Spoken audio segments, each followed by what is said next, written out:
नमस्ते मेरे प्यारे साथियों, एजुसिला में आपका स्वागत है। जैसा कि आप जानते हैं, जो यूपी पुलिस की और जो यूपी एसआई की जो सबसे बड़ी भर्ती है, जो काफ़ी टाइम से आप सब उसका वेट कर रहे थे, जो आ चुकी है, इसका नोटिफिकेशन आ चुका है। जिसमें से आप देख रहे हैं जो वैकेंसी है किसकी है, यूपी एसआई की। ठीक, उत्तर प्रदेश पुलिस एसआई। तो ज़रूरी नहीं है कि आपको इस फॉर्म को भरने के लिए यूपी का ही स्टेट का नागरिक होना चाहिए। आप अदर स्टेट से हो तो भी भर सकते हो, चाहे आप हिमाचल से हो, हरियाणा से हो, पंजाब से हो, चाहे दिल्ली से हो। बस इसमें ये रहेगा, यदि आप जनरल से नहीं है, ओबीसी एससी एसटी से, अदर स्टेट से यदि आप यूपी के वैकेंसी भरते हैं तो आप जनरल में काउंट होंगे। आपको वहाँ पर कोई भी उसका एससी एसटी या ओबीसी होने का कोई भी छूट नहीं मिलेगी। समझ में आई बात आपको? तो चलते हैं वैकेंसी की ओर। देख सकते हैं कि आप यहाँ पर जनरल की वैकेंसी कितनी है, OBC EWS OBC SC ST की जो देख रहे हैं 4242 टोटल पोस्ट है। टोटल 37 इसमें पेज है। इंपॉर्टेंट आपको बताने जा रहे हैं।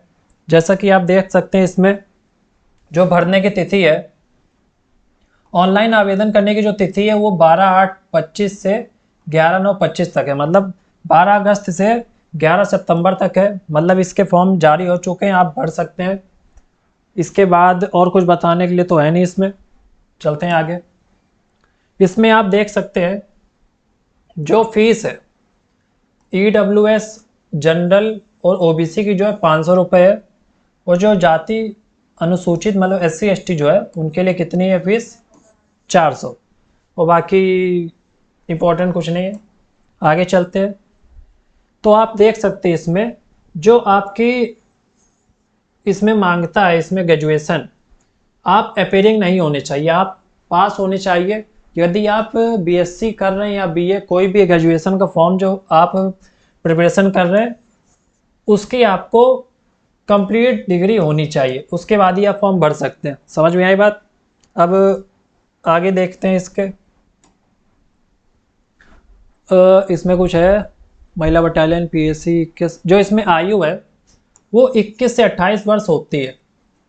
जब आप 21 में आई थी या 17 में आए थे तो 21 से 28 वर्ष होती है। लेकिन इस साल सभी कैटेगरी को, क्योंकि काफ़ी टाइम बाद आई है, कोरोना भी बीच में आया था, तो जो इसकी जो टोटल छूट है 3 साल की जनरल को भी मिली है, ओबीसी एससी एसटी सबको टोटल 3-3 साल की सबको छूट मिली है। समझ में आई बात? अब इसके बाद आप देख, ये जैसा कि आप देख सकते हैं 3 वर्ष की किसको मिली है, जनरल कैटेगरी को। ओबीसी को भी 3 साल, 5 साल की तो वैसे मिलती, टोटल 8 साल की छूट मिली है इसमें। और इसको भी 8 साल की देख सकते हैं आप। अब आगे देखते हैं। इसमें कुछ नहीं है। इधर देख लेते हैं आप जो इसका सिलेबस है, इसमें क्या क्या पूछा जाता है। 40 नंबर की हिंदी आती है, 40 नंबर की मूल विधि, संविधान, सामान्य ज्ञान और रीजनिंग 40 नंबर की। इसके बाद रीजनिंग और मैथ और बाकी मानसिक अभिरुचि। ठीक। अब इसके बाद जो ये पेपर होता है ये ऑनलाइन नहीं होता है, ओएमआर बेस्ड होता है। ठीक, ऑफलाइन ही होगा आपका। और यो भी यूपी में होगा। अगर इस अदर स्टेट में है तो भी आपको यूपी में आकर ही देना पड़ेगा। आप किसी भी जिले में भेज सकते हैं आपको। शारीरिक मानक परीक्षण आप देख लीजिए। इसमें सामान्य, अन्य पिछड़े वर्ग और अनुसूचित जातियों के पुरुष अभ्यर्थियों के लिए न्यूनतम ऊंचाई 168 सेंटीमीटर होनी चाहिए। ठीक है, 168 सेंटीमीटर होनी चाहिए मेन की। और अनुसूचित जनजाति के लिए होनी चाहिए यहाँ पर 160। छूट मिलती है जो आपकी 160 सेंटीमीटर होनी चाहिए। और बाकी सीना 79 किसके लिए होना चाहिए, अनुसूचित जातियों के लिए। और बाकी कम से कम 84 फुलाने पर। ठीक है, जब आप फुलाते हैं एक्सपेंड करेंगे तो आप 5 सेंटीमीटर तो आपको फुलाना मैक्सिमम चाहिए। ठीक, और बाकी अनुसूचित जनजाति के लिए 77 सेंटीमीटर हो जाती है और कम से कम 82। ठीक, आगे चलते हैं। महिला अभ्यर्थियों के शारीरिक मानक जो हैं, महिलाओं का जो वेट है, वजन, वो 40 किलो से ज़्यादा ही होना चाहिए, मिनिमम 40 होना चाहिए। ठीक, और शारीरिक दक्षता की बात कर लेते हैं यहाँ पर। जो इसमें होती है रनिंग, ठीक, कितनी 4.8 किलोमीटर आपको 28 मिनट में दौड़नी पड़ती है। और महिलाओं के लिए 2.4 16 मिनट में। ठीक, इसके बाद चलते हैं। इसमें देख लेते हैं आप ये वेबसाइट देख लीजिए, इसी में लॉगिन करके आप यहाँ से फॉर्म भर सकते हैं। बाकी इसमें बताने लायक कुछ नहीं है। ये सब बता चुके हैं आपको छूट वूट।